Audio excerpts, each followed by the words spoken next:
ভাষা, সূর্যের রোদ হয়ে কথা কয় ঢাকা বিশ্ববিদ্যালয়ের ভিপি।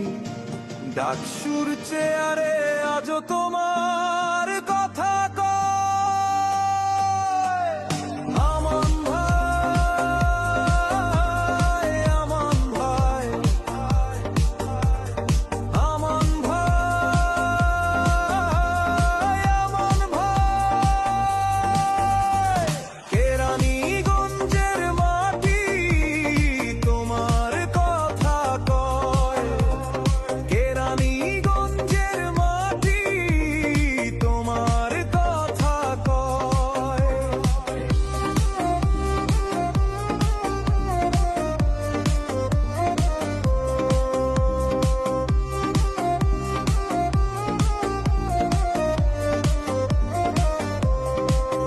তুমি হলে মাটি ও মানুষের নেতা, স্কুল কলেজ ব্রিজ কালভার্ট তোমার শ্রমে শ্রমে গড়া। গ্রামের সহজ সরল জনতা, জেন জিয়াবাল বৃদ্ধ বনিতা, সবুজ মাঠ আর ধানের শীষে শীষে কথা কয়।